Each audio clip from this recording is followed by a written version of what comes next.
Hey, I'm Kai, and today I'm going to be taking a look at some of the highest rated guitar gear on Thomann. The parameters for this video are that I'm only counting items with over 50 reviews, and they have to average at 4.7 or higher. This should give us a pretty good sample size as to whether or not the gear is actually good, and show us the gear that people love. Before I get into it though, I'd like to mention that there are affiliate links for all of these products in the description box down below. I want to start with guitar pedals because this was quite an interesting category. I noticed that there were tons and tons of classic pedals with near perfect reviews. Firstly, pretty much every single Tube Screamer was on here. We have the Tube Screamer Mini, we have the Ibanez TS9, we have the TS808, and we have the TS9 Deluxe.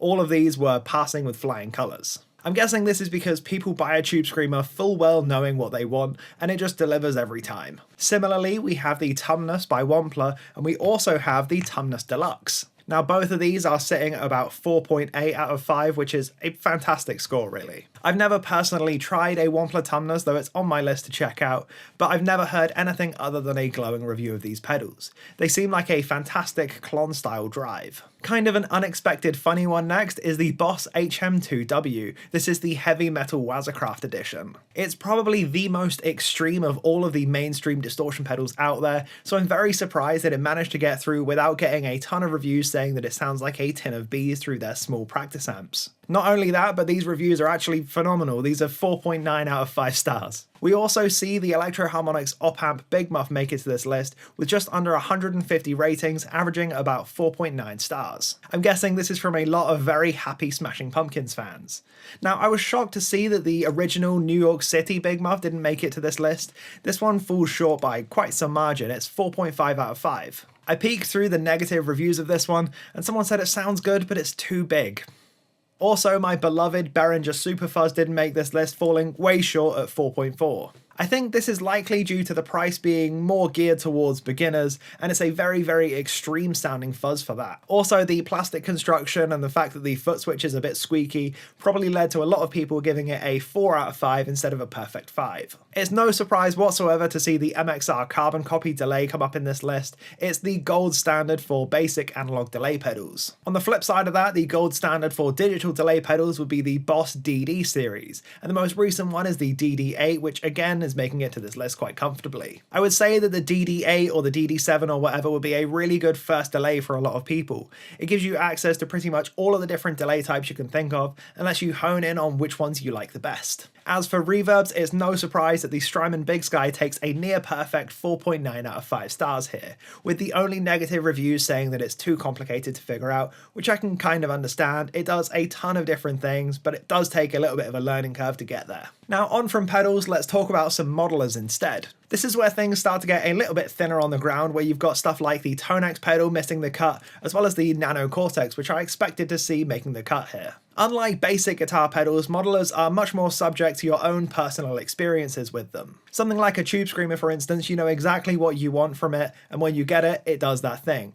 Modelers are way more broad than that. Line 6 absolutely swept through this bracket. Every single Helix product that had the Helix amp technology in it has made it to this list. This means that we have the Helix Rack with 4.9 out of 5, we have the Helix Floor, which has got 4.8 out of 5, we have the Helix LT, again 4.8 out of 5, the HX Stomp and the HX Stomp XL all making it to this list. The tones are of course world class, they're used by some of the best and that's a tried and trusted thing, but what really gets me is the user experience. Line 6 are the masters of making all of the beginner parameters easy to access so that you don't get overwhelmed, while also having all of the professional features available. This means that everyone is probably going to be happy with a Line 6 unit, which is why they get such rave reviews. The Hot Tone Ampero 2 Stomp also makes it to this list. That was a pedal that I tried out and reviewed very favourably. This is just about squeaked through as the reviews have only just passed 50, but it's got a 4.7 out of 5. Mua almost missed out on a top rated spot here, with the GE200 falling short, the GE250 falling short,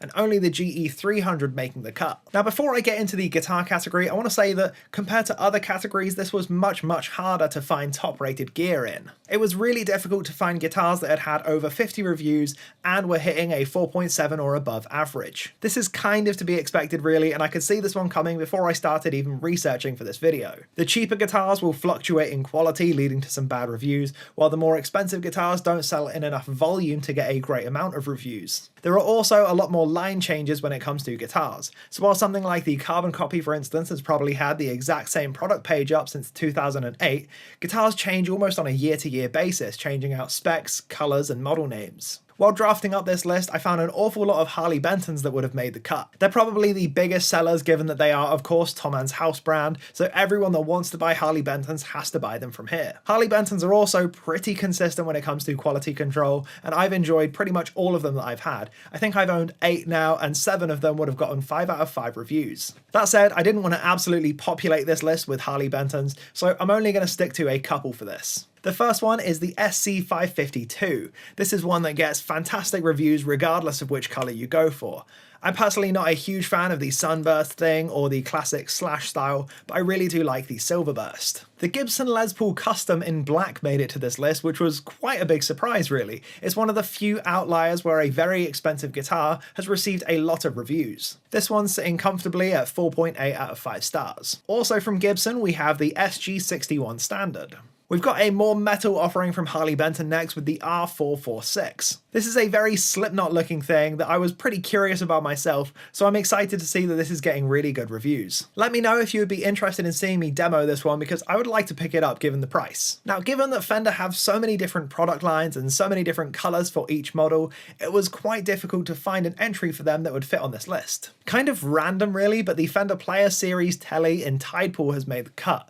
This isn't a traditional Telly as it's got the 6-saddle bridge and obviously a non-standard colour, so it's kind of random to see it here. I struggled to find a Stratocaster for this list that wasn't made by Harley Benton, but the Larry Carlton makes it. This is a fairly modern take on a Stratocaster. It's got the 2-point trem, it's got a roasted maple neck, it's HSS pickups, locking tuners, all that sort of lovely modern specs. I'm pretty sure that Larry Carlton and Sire are the brand that rolls off the fretboard edges, which I'm sure is a big contributor to their excellent reviews. Rolled fretboard edges are something that takes a fairly basic guitar really and makes it feel super premium. The Harley Benton JA Baritone unfortunately didn't make the cut. I was really hoping to see this one here as it's probably the best Harley Benton I've ever tried. However, 4.5 out of 5 stars, 124 ratings, so it didn't make it. I'd imagine this is probably because the stock setup is a little bit difficult to get right on a bass 6 type of guitar, and the stock pickups are pretty noisy under high gain. I'm going to rapid fire through some accessories before we get onto the amps, and the first one I have to mention is the Ernie Ball Slinky strings.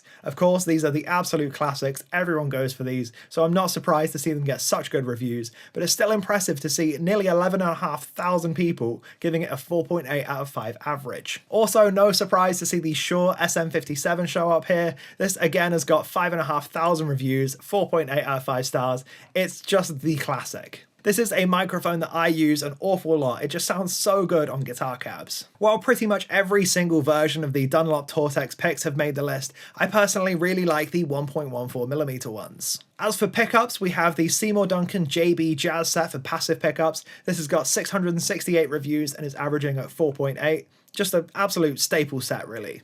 If you're a fan of active pickups, the EMG 81 makes the cut very comfortably, 4.9 stars out of 5 with 637 ratings. I know some people are going to complain about seeing the EMG 81 make it to this list, however if you're buying one, you know what you want. First for the amp category is the Harley Benton Tube 15 Celestion. This comes with the 7080 speaker, which I know not many people are a fan of, but for £219 for an all-tube 15-watt combo, I guess it's hard to complain. This is another one that I'd like to pick up for a demo on the channel, so let me know if that's something you would like to see. I think the Roland JC40 being on this list makes an awful lot of sense. It's the cleanest clean amp you can buy with a beautiful, luscious stereo chorus, and it suits the current crop of guitarists really well. I'm not at all surprised to see that it's both well rated and popular. Marshall's DSL-20 head is one that I owned recently and I really love this thing. I only sold it when I got the Crab BE that you see behind me. I think this head would be a fantastic choice for most guitarists that are looking for an amp at this price point. It's super versatile, it can do a bunch of different styles with ease, and it's very, very simple to understand. I'm going to lump cabs in with the amp section because there's only a couple I would like to mention here.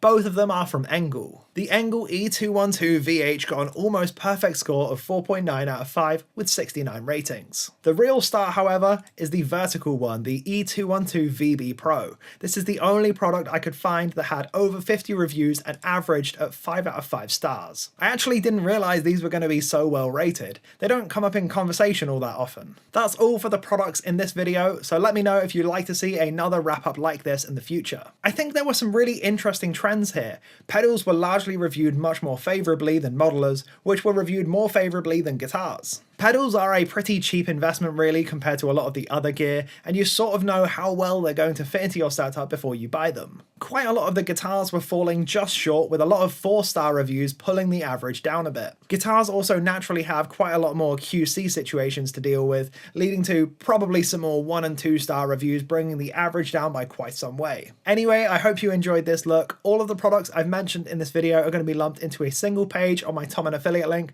so you can just click through there and find everything you need. That's all for this one, so thank you for watching. I've been Kai.